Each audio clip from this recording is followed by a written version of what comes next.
Hi, my name is Naomi Reyes, and that night, at my own MBA graduation dinner, my father stood up in the middle of an elegant restaurant, smiled before dozens of guests, and said, "Today, I officially pass the leadership of Reyes Modular Build to Madison Reyes." The room erupted in applause. My sister burst into tears. And I, the one who had spent 7 years building every wall, every blueprint, every contract that turned that company into an empire, could only sit there, smiling, as if I'd just been congratulated. But that night, I made a decision no one expected. I walked away. I joined the very client my family used to brag about having, and then I watched our company crumble piece by piece. Not out of hatred, but out of justice, the kind that only truth can bring. If it were you, could you still smile while watching your own family strip away the work of your entire life? I'm Naomi, and I'd love to know where you're watching this story from. Share your story in the comments, so I know I'm not alone in this feeling. I was born and raised in Lakewood, Colorado, in a family where the sounds of drills, hammers, and the sharp scent of welding metal were the lullabies of my childhood. My family owned a small construction company called Reyes Modular Build, or RMB, as locals like to call it. The name was everywhere. Stitched on my father's work jacket, painted on the white truck parked in front of our house, and printed on the yellow hard hat I used to sneak on when I was 12. From a young age, I believed that if I studied hard enough and worked the right way, my father would one day see me as part of that legacy.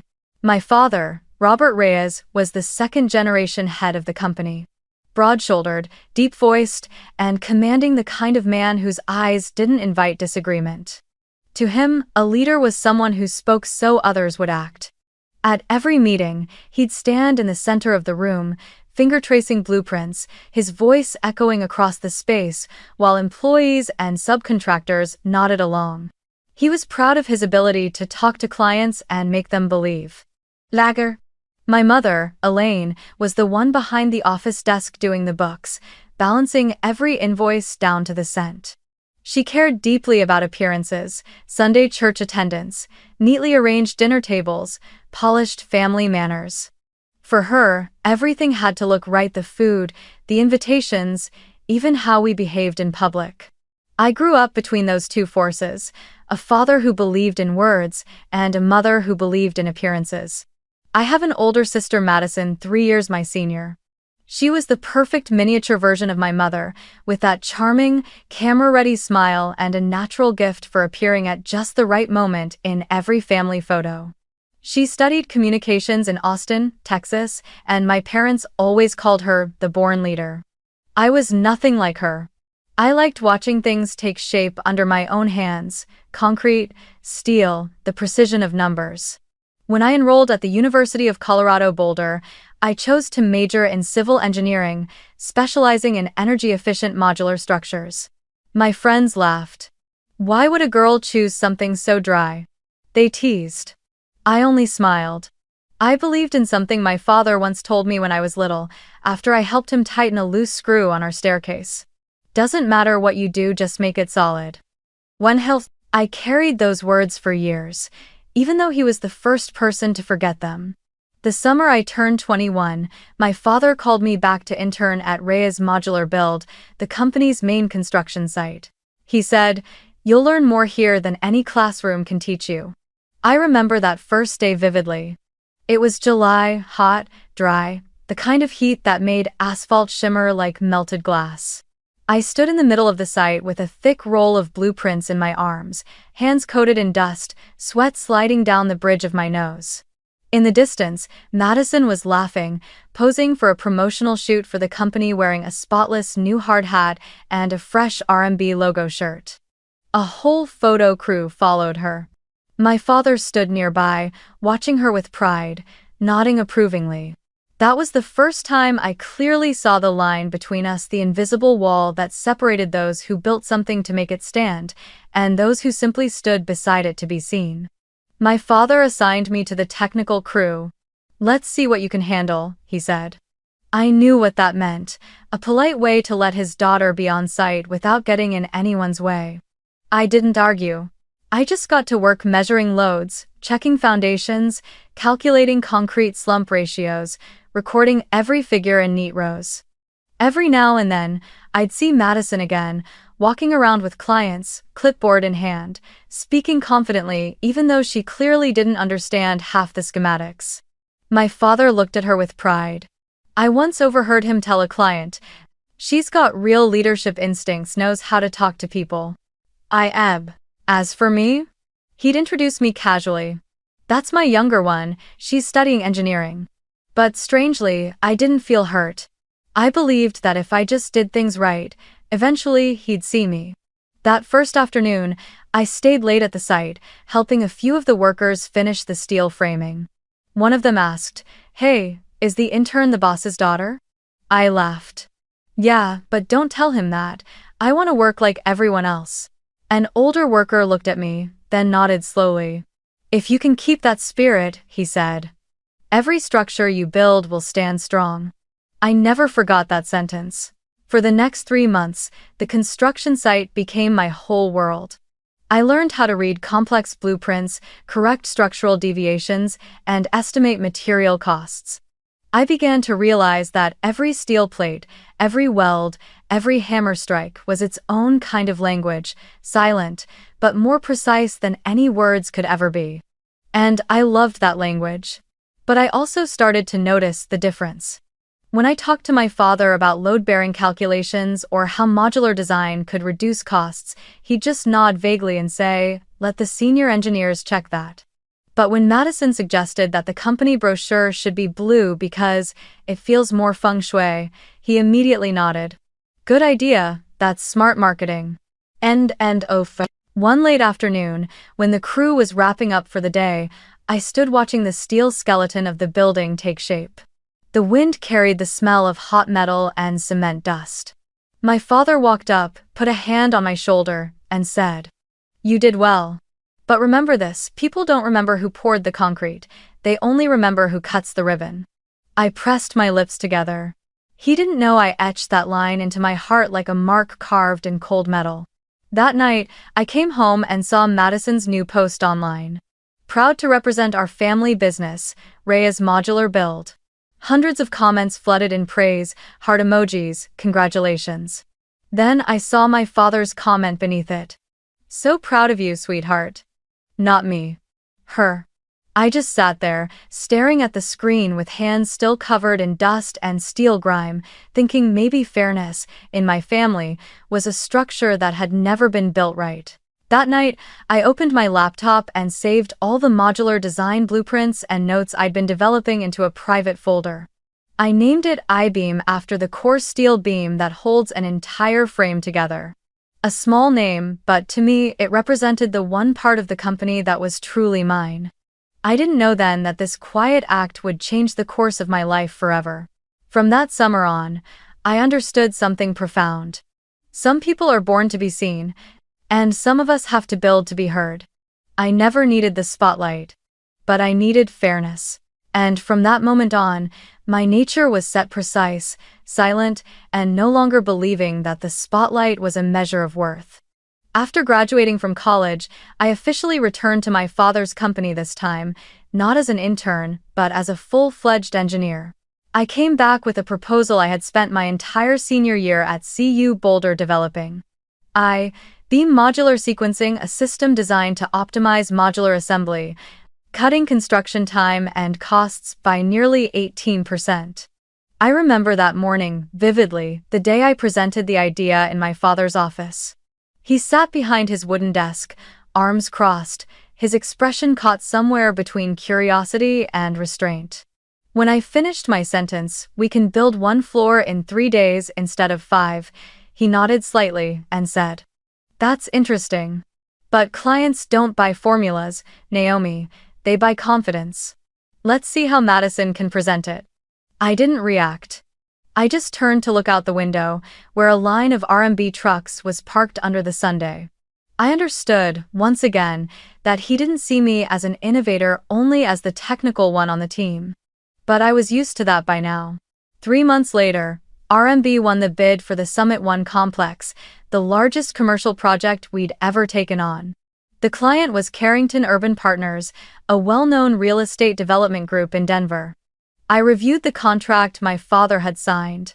In the technical appendix, he had written, "Innovative assembly technology developed by the RMB engineering team." No mention of me.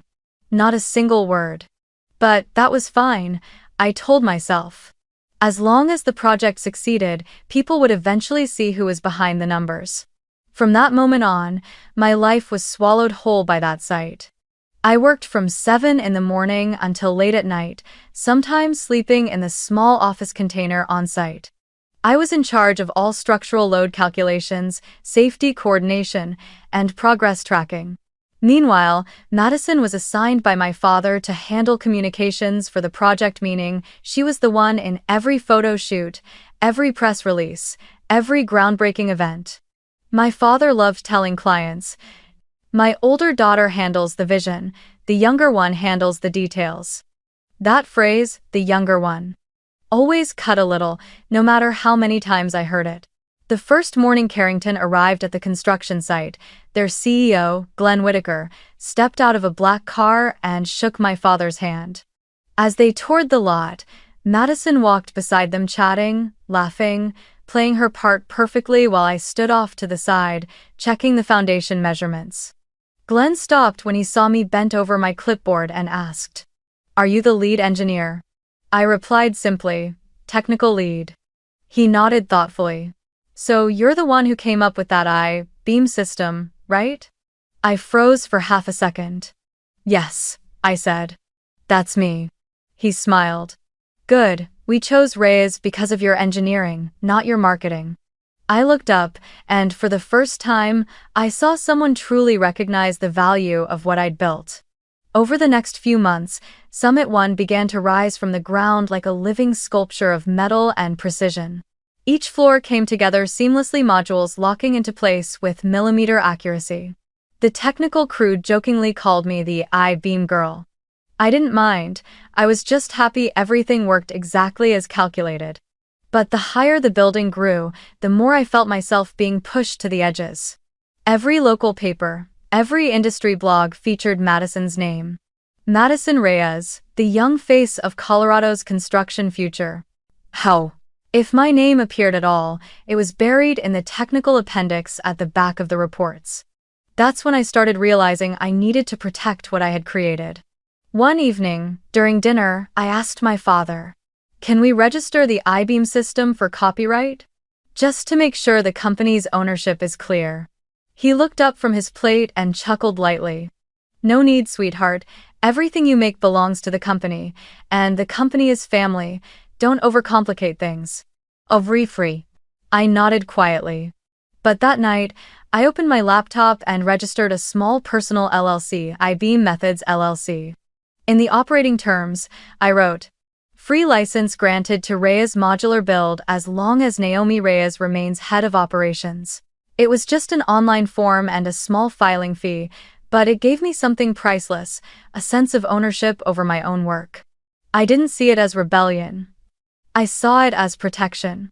As the project entered its final stretch, my life became a blur of blueprints and spreadsheets.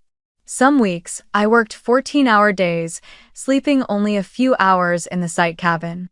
Outside, Madison continued her parade, press conferences, interviews, even being invited to give a talk titled "The Role of Women in Modern Construction." My father watched her proudly, his face glowing on the live stream. I stood behind the screen, listening to her say, "We developed our proprietary modular technology." And I smiled faintly. We.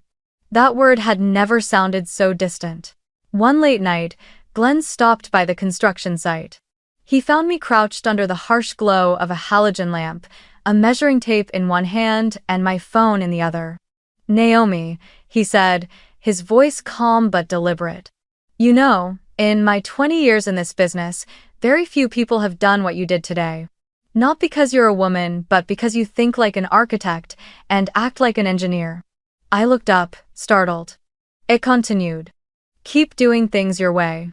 The others will have no choice but to follow." His words settled into me like warmth spreading through cold metal. For the first time, it felt like someone had finally heard the quiet sound I'd been making all these years. When Summit 1 finally opened, the red ribbon stretched across the entrance, the crowd dressed in crisp suits and bright smiles. Madison held the scissors, standing proudly between my father and Glenn, radiant under the camera flashes. I stood a few meters away, hard hat on, safety vest zipped, watching the tower rise against the sky. As the ribbon was cut and applause thundered across the courtyard, I didn't move closer. Instead, I slipped my hand into my pocket and felt the small steel keychain I'd kept since the first day I ever held a hammer. In that moment, I realized I had built something truly solid, even if it might never carry my name. After Summit 1, my life took on a completely different rhythm.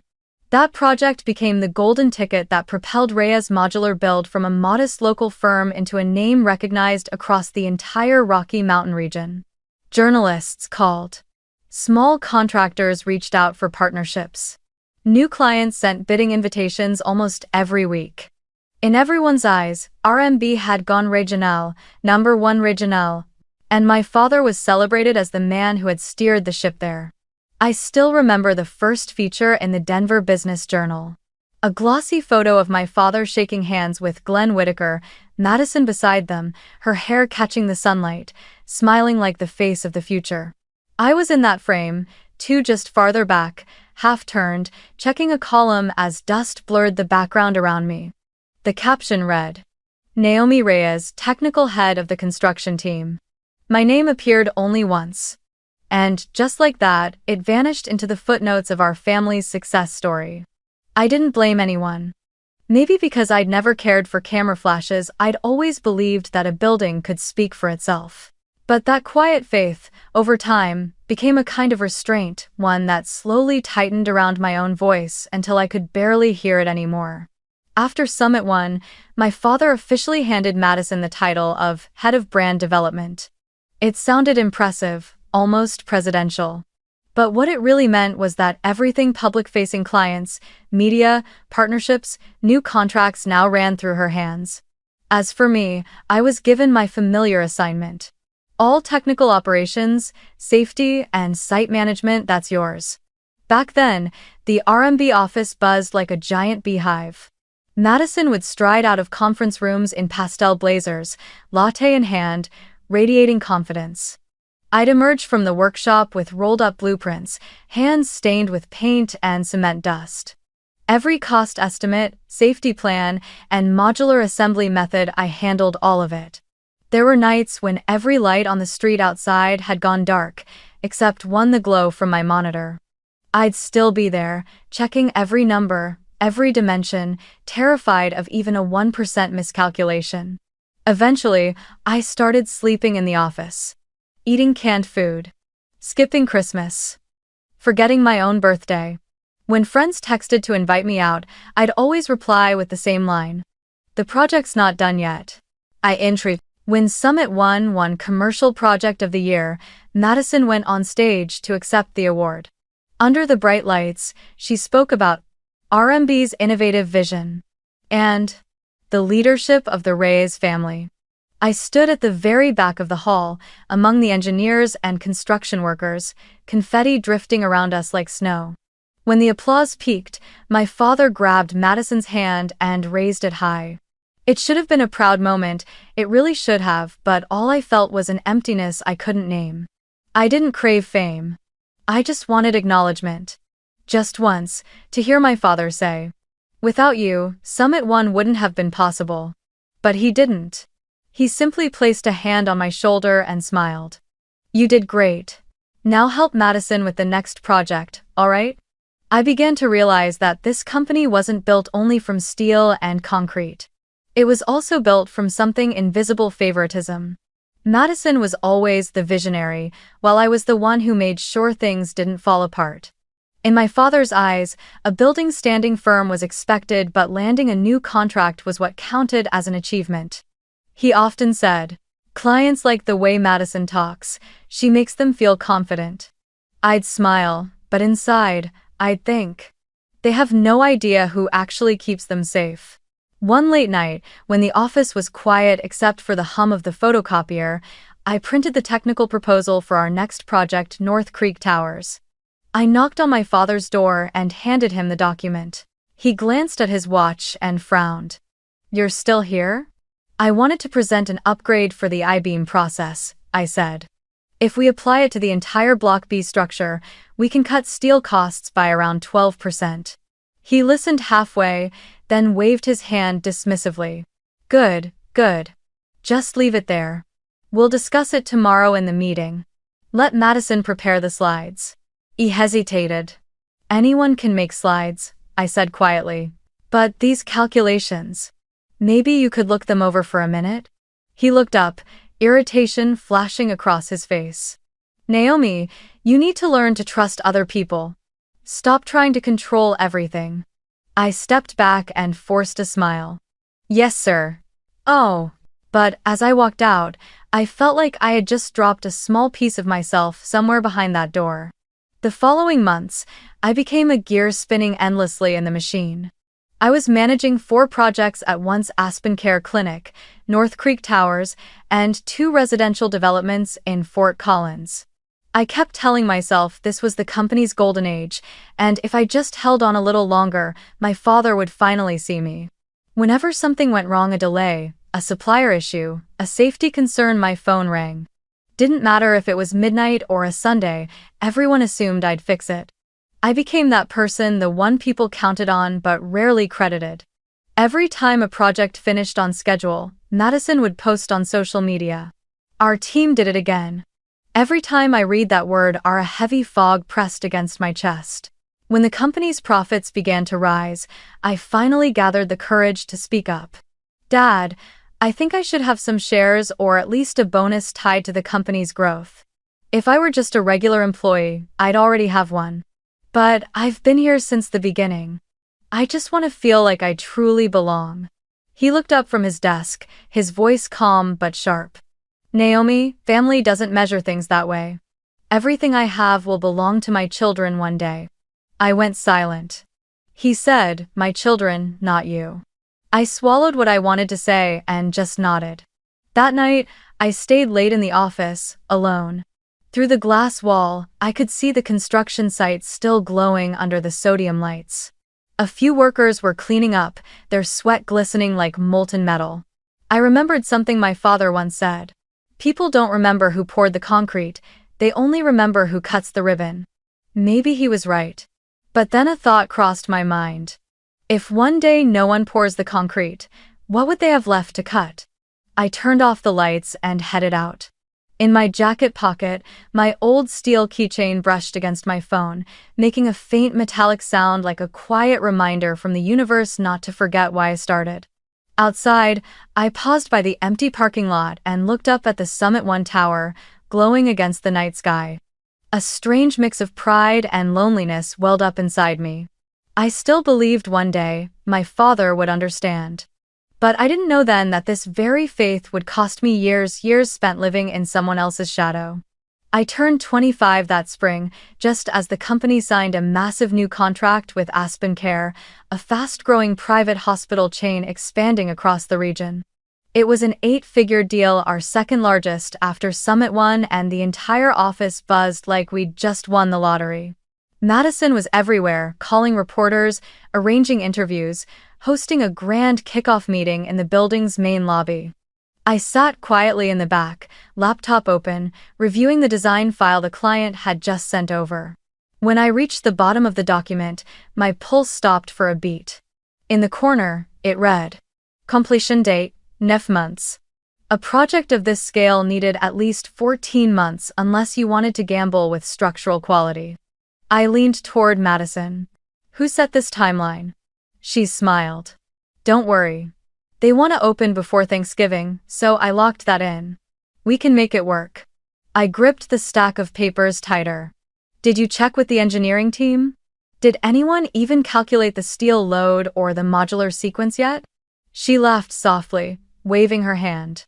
"Naomi, you worry too much. Just trust the team. You're RMB's best engineer, aren't you?" I didn't answer. Because for the first time, I wasn't sure if being the best engineer in the company meant anything. When the people running it refused to listen. That night, I stayed in the office until midnight, every spreadsheet open across my screen. The results were simple and merciless. If we stuck to a 9-month schedule, we'd need to run 3 continuous shifts, operating day and night. Costs would spike by 22%, and the risk of accidents would double. The next morning, I brought the report to my father. He skimmed through the pages, then folded them neatly and said, "Madison says the client's thrilled. This is a golden opportunity for us to expand. I trust you'll make it work." I pushed back gently. "I can make it work, but the risks are high. If we fall behind, we'll lose credibility." He placed a hand on my shoulder, his voice firm and reassuring. "I trust you." That sentence meant as praise felt instead like a sentence of responsibility. Because what he really meant was, "You'll carry it if it collapses." The months that followed blurred into one long stretch of exhaustion between job sites and the office. I practically lived out of the technical truck, driving back and forth between Denver and Colorado Springs. Some nights I fell asleep right on top of blueprints, waking up at 4 a.m. with my wrist locked from cramping. Madison still showed up at every client meeting, perfectly composed. Every time we crossed paths, she'd flash that effortless smile and say, "You holding up okay? Stay positive, they love us." I didn't have the strength to argue anymore. All I wanted was for the structure not to collapse literally or figuratively. By the 8th month, things started breaking down for real. One shipment of modular units arrived late. Summer storms delayed the concrete cure. I had to pull weekend shifts, sometimes sleeping on site. There was one night I slipped off the scaffolding, scraped my arm, and still climbed back up because the project was already 3 days behind. In the end, somehow, we finished a full week ahead of schedule. The ribbon-cutting ceremony was grand. Clients clapped. Madison gave the keynote speech. My father hugged her in front of the crowd and told a reporter, "This one's got real leadership in her blood." Ho! I stood a few yards away, still in my work boots, dust from the site clinging to my sleeves. Applause echoed all around. No one asked how many nights I'd slept there to keep the building from falling.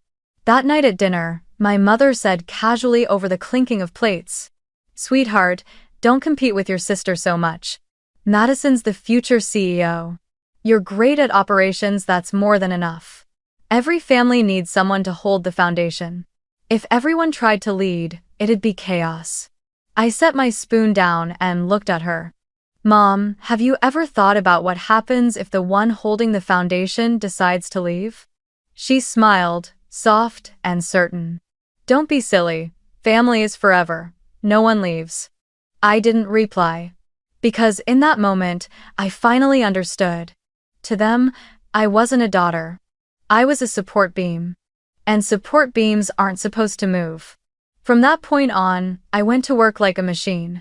I no longer felt like an engineer, more like a highly skilled laborer. Smart enough to carry the responsibility, but never visionary enough to make the decisions. Madison gradually became the face in every strategic meeting.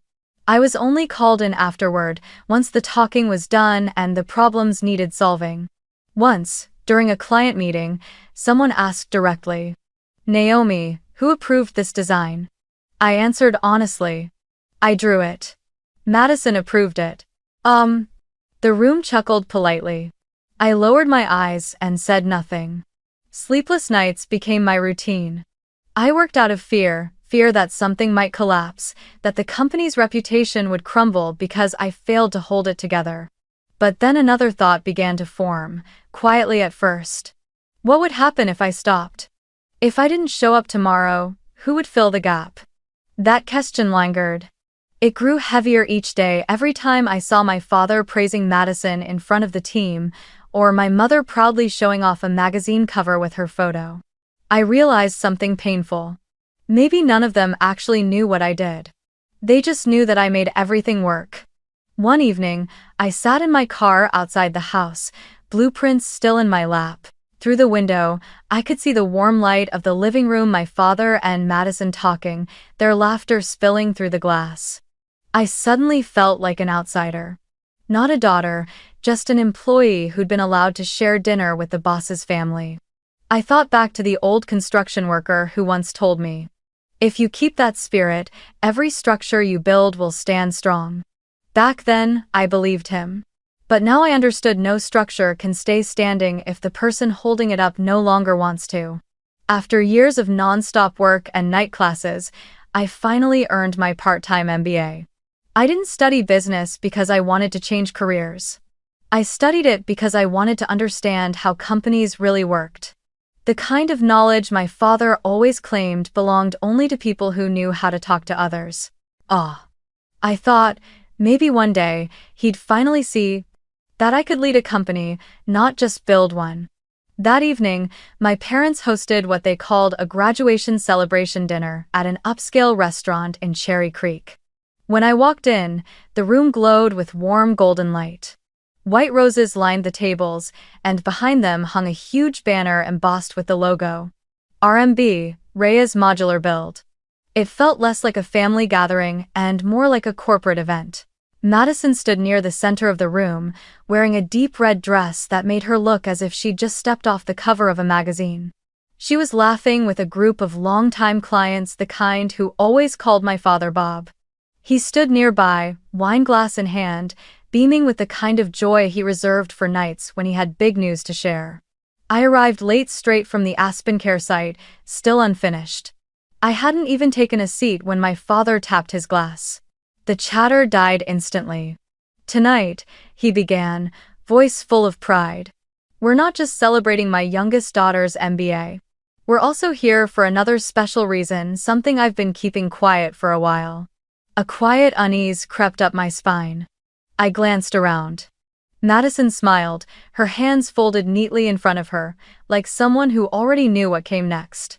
My father lifted his chin, his voice cutting through the background music.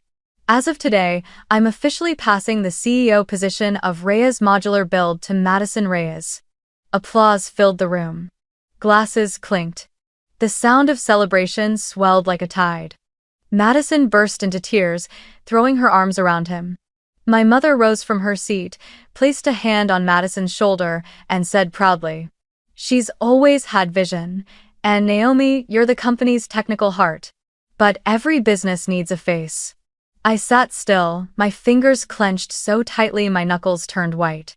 I didn't look at anyone. In that moment, the last 7 years flashed before me like an old film reel, the nights I spent on job sites, the injuries, the sleepless hours, the deadlines I saved.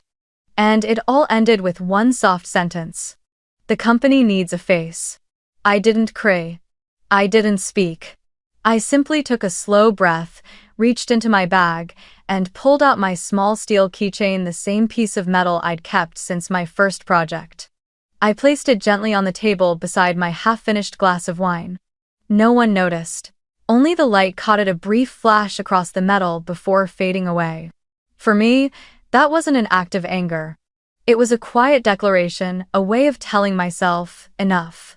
I had carried them long enough. And that night, I finally set the weight down.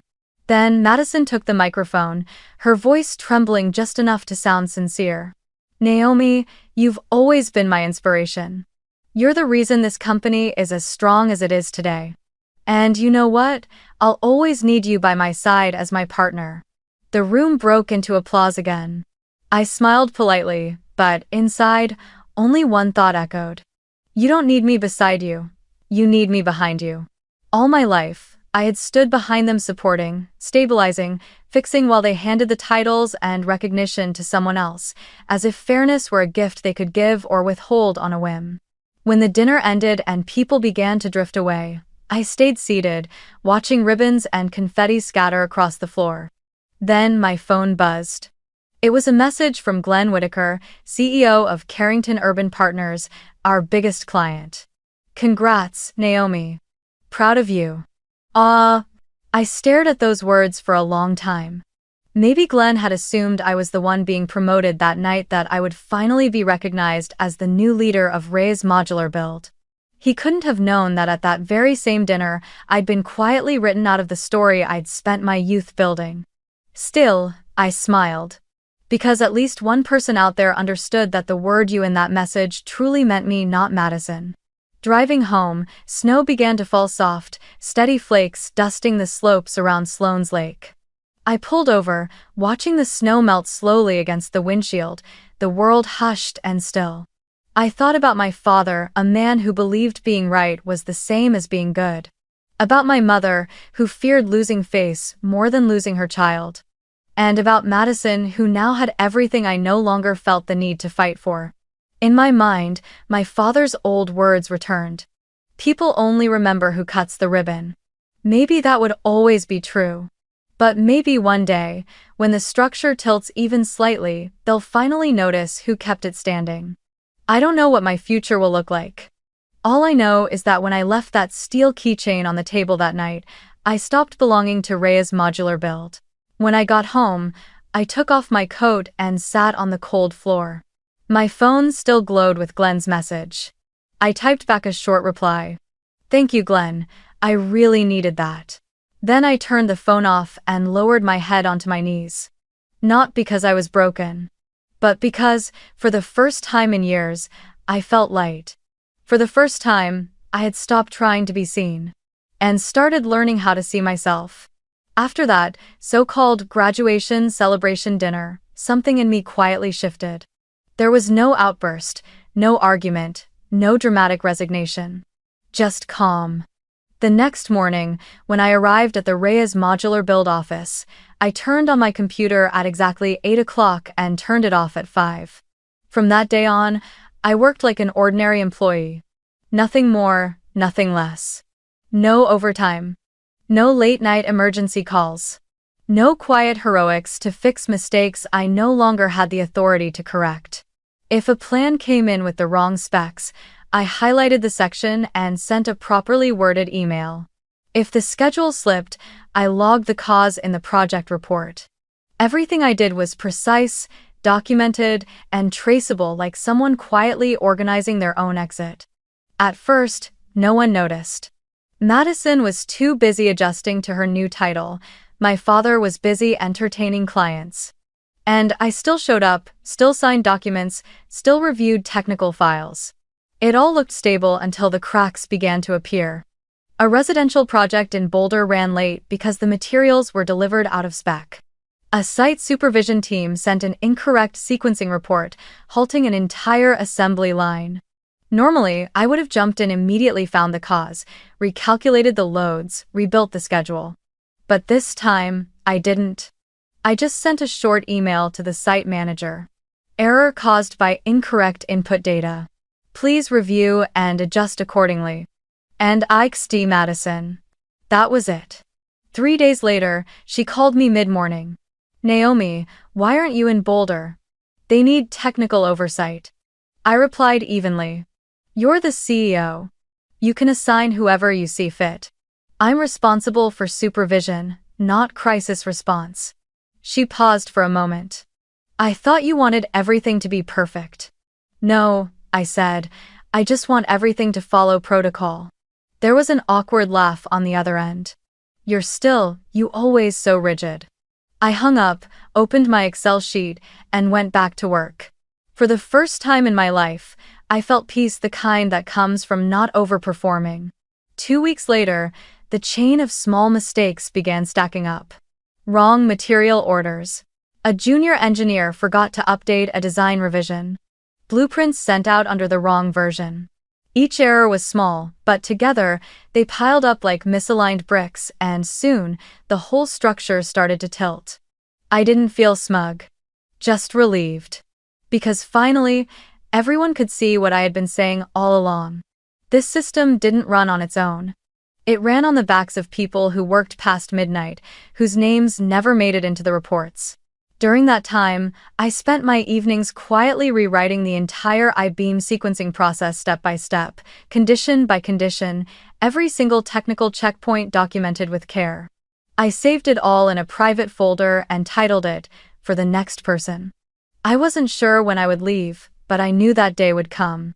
And when it did, I didn't want anyone, even the one who replaced me, to start from chaos. Maybe that was the engineer in me, or maybe the daughter who still believed in professional duty, even toward a company that no longer spoke my name. One afternoon, Madison stopped by the technical office. She carried 2 cups of coffee and placed one in front of me. "Dinner tonight?" she asked softly. "It's been a while since we really talked." I looked at the cup, then said quietly, "I'm in the middle of something." She sat down across from me, voice gentle. "I know the dinner that night caught you off guard, but you have to understand Dad was just thinking about the company. I need you behind me like always.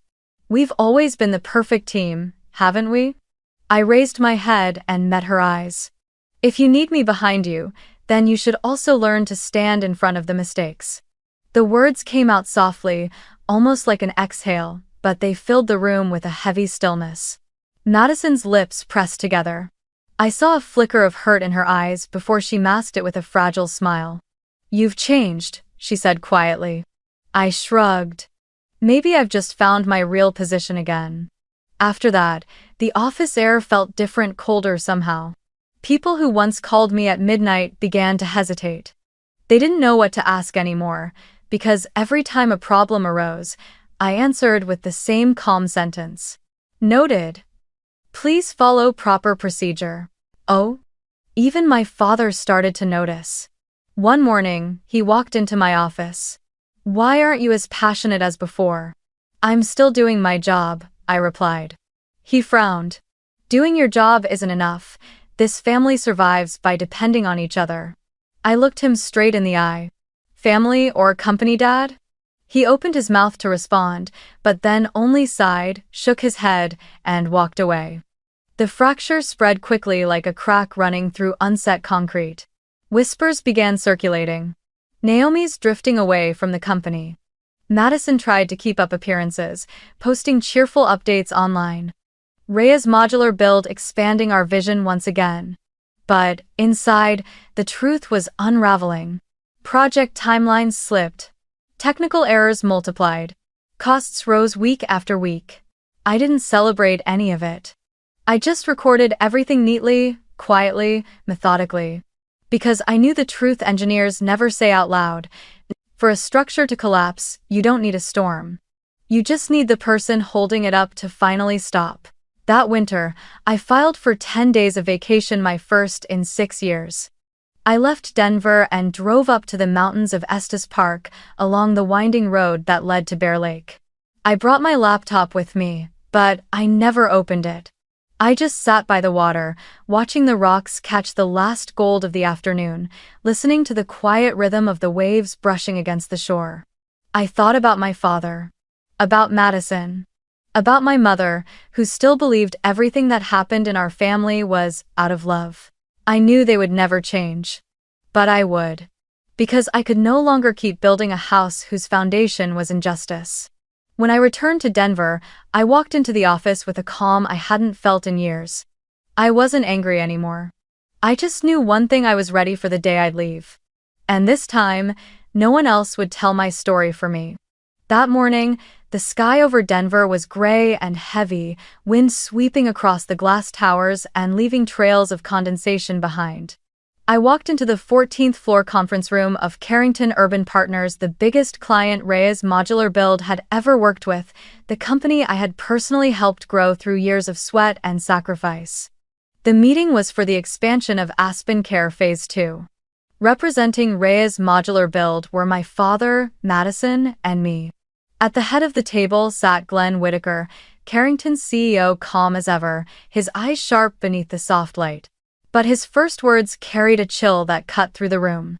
"Before we begin," Glenn said, tapping his fingers lightly on the folder before him, "I'd like to make one thing clear. Without Naomi, Carrington will not be renewing its contract with Reyes Modular Build." The room went silent. Madison shifted slightly, the practiced smile on her face draining of color. My father, rarely caught off guard, froze for a few seconds before composing himself. "I think there's been a misunderstanding, Glenn," he began, his tone steady. "Naomi is, of course, still part of our team." Glenn cut him off. No misunderstanding, Robert. We partnered with RMB because of the I-beam modular sequencing system, and the person who created it is Naomi. I know that for a fact. Without her oversight, I can't guarantee the safety or quality of Phase 2. Then he turned toward me, his gaze sharp but respectful. Naomi, that system belongs to you, doesn't it? I took a slow breath and answered carefully. Yes. That process belongs to my own company I-beam Methods LLC. Reyes Modular Build only has free licensing rights under an internal agreement, valid as long as I hold the position of head of operations. Out of the corner of my eye, I saw my father turn toward me, his face a mixture of surprise and quiet anger, like he just uncovered something he never imagined could exist. I didn't look away. I spoke clearly, word by word. That clause was filed and registered with the state of Colorado 2 years ago. I've simply followed the law. Madison swallowed hard, her voice trembling. Naomi, what are you talking about? This is a family company. I turned to her, calm and steady. Exactly. And that's the only reason I never charged royalties for the process all this time. Glenn watched the exchange silently, then leaned back in his chair and smiled faintly. I have to say, Naomi, that's incredibly professional. Carrington needs people who understand the value of their own work. He paused briefly, then continued, his tone deliberate. I'd like to formally offer you a position at Carrington Director of Operations for our entire healthcare infrastructure division. You'd have full authority to oversee and innovate across our projects, including implementation of the I-beam system, if you're willing. The room went still. I heard Madison inhale sharply. My father sat motionless, his eyes moving from Glenn to me, stunned, wounded, uncertain. I met Glenn's gaze and answered softly. Thank you, sincerely. But I'm not ready to make a decision yet. I'm still learning where my boundaries begin and end. Glenn nodded respectfully. Fair enough, Carrington's doors are always open. When you're ready, just call. The meeting ended in heavy silence. Madison forced a smile as she shook Glenn's hand, but I could see the tremor in her fingers. As we left the building, my father walked ahead, his stride brisk, almost angry as if trying to outrun the moment. I followed quietly. At the parking lot, he finally stopped and turned toward me. Cold air swept through, carrying the smell of snow and exhaust sharp and metallic. Since when do you negotiate with clients like that? He asked, his voice low and rough. Since the day I realized I had to protect the work I built, I replied. Without that system, RMB would never have won the Carrington bid. He stared at me, something flickering between frustration and helplessness. You're pushing this family away, Naomi. I shook my head slowly. No, Dad. This family pushed me away first. I'm just standing still. My words left him silent. He turned, opened the car door, but paused, his hand tightening around the handle. You think you've won? He said quietly. No one wins when a family breaks apart. Then he got in, started the engine, and drove away. I stood there in the empty parking lot, watching the taillights disappear into the dark. I don't know if he realized it, but that was the moment the real fracture began. Not in contracts or technical systems, but in the fragile bond of trust between a father and his daughter. The very thing I had spent years trying to preserve had finally split in two. That night, I went back to my apartment and opened my laptop. In my inbox was an email from Glenn Whitaker. Naomi, proposal attached. Take your time, you've earned it. I read through every line carefully. The terms were clear, fair, transparent, things I had never once seen at RMB. I didn't reply. Instead, I opened the file I had been writing for months. For the next person. I reread every instruction, every technical note, every small detail that once held the company together. Then, at the very end, I added one final line, short, simple, and absolute. No structure is truly stable if its foundation is built on silence. I saved the file and renamed it. Transition, RMB, Final.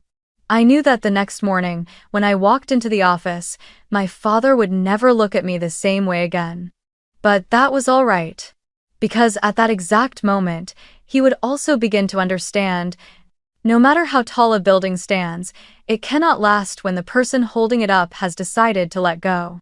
3 months after that meeting with Carrington, Reyes Modular Build's revenue began to plummet. I wasn't surprised. When leadership starts making decisions out of pride instead of data, collapse is only a matter of time. In her desperate attempt to prove herself, Madison signed a reckless deal with Westmore Group, a developer planning a new chain of shopping complexes in Salt Lake City.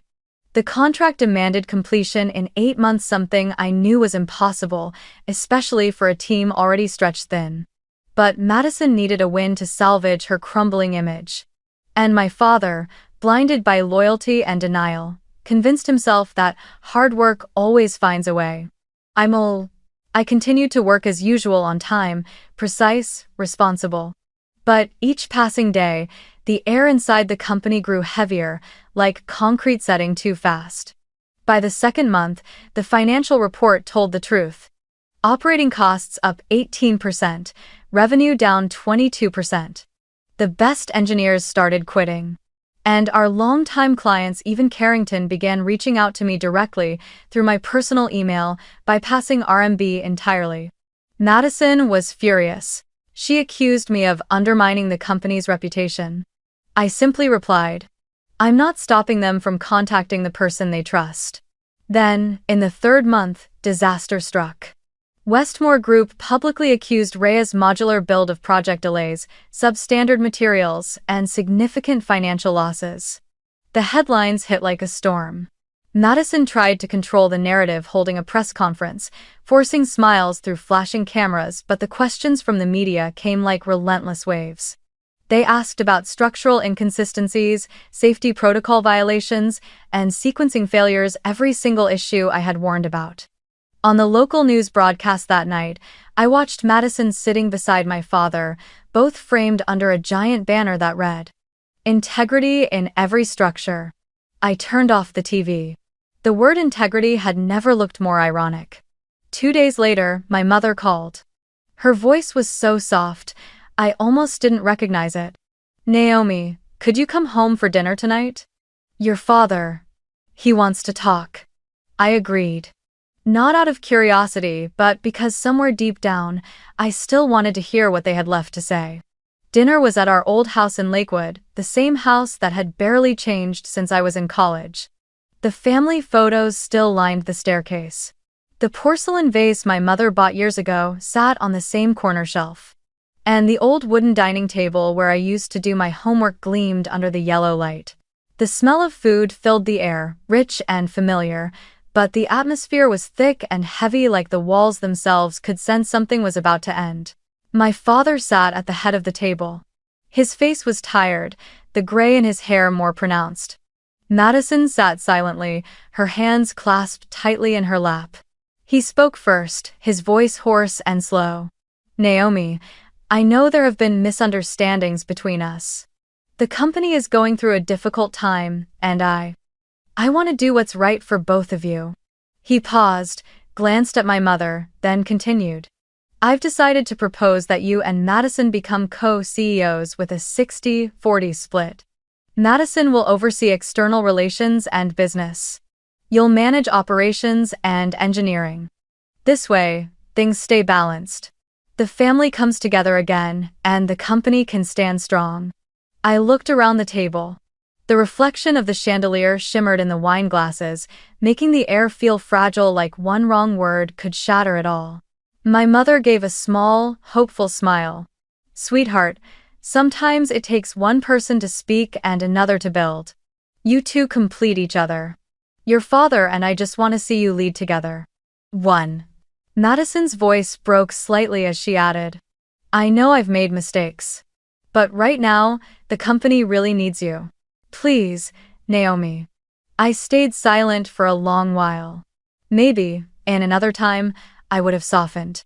But now, after seeing everything for what it truly was, all I felt was sadness, the quiet kind that comes from understanding too late. I set my wine glass down and spoke calmly. "If Madison and I are both CEOs, then who holds legal responsibility if there's a site accident? or if there's a contract breach. The question froze the table. My father avoided my eyes. Madison bit her lip. My mother sighed softly. No one answered. I nodded slowly. Then this isn't about sharing leadership. It's about sharing risk. When things go well, Madison is the face. When things go wrong, I'm the liability. I paused, looking directly at my father. What I need isn't a title handed out when everything is falling apart. What I need is recognition for what I've built while it's still standing. Silence filled the room again. The faint clink of a knife against a plate echoed, then stopped. Finally, I set my napkin on the table and stood. Thank you for dinner, I said quietly. But I think it's too late to talk about unity. My father rose halfway from his chair, voice rising with frustration. Naomi, you can't walk away while the family is in crisis. I turned back to him and smiled, small but firm. I'm not walking away, Dad. I'm just stopping the part where I carry everyone else. The next morning, I arrived at the office earlier than usual. I opened my laptop and typed my resignation letter. Transition period, 3 weeks. All technical files, operational procedures, and project records will be handed over in full before departure. I printed it, signed my name, and placed the letter on the receptionist's desk with a note. For Robert Reyes. As I stepped out of the building, the first light of morning spilled across the parking lot sharp, clean, and golden. I took a deep breath, and for the first time in years, my chest didn't feel heavy. For the first time, I wasn't wondering whether they'd ever recognize my worth. Because I had stopped waiting for that moment. I no longer sought validation in anyone's eyes, only in my own decision to finally let go. Behind me, the Reyes modular build sign caught the morning sun polished steel letters glinting bright and cold. Beautiful, but lifeless. I knew that the next time I passed by, it might not even be standing there anymore. But that didn't matter. Because what I had built from the beginning was never just a company. It was skill, discipline, and self-respect. And those are things no one can take away. I drove downtown to the new headquarters of Carrington Urban Partners, a sleek glass tower I used to visit only as a subcontractor. Today, I walked in with an entirely different identity. On my desk already sat a contract thick, organized, and transparent down to every clause. At the top, in clean bold letters, Vice President of Operations, Carrington Urban Partners. Below that were terms I'd never seen in a decade at my father's company. Performance-based profit sharing, a 3-year RSU vesting schedule, and most striking of all, an official exclusive license for the IB modular sequencing system, granted by me, its rightful owner, to Carrington. Moments later, Glenn Whitaker walked in. His smile was warm, but his eyes sharp, calculating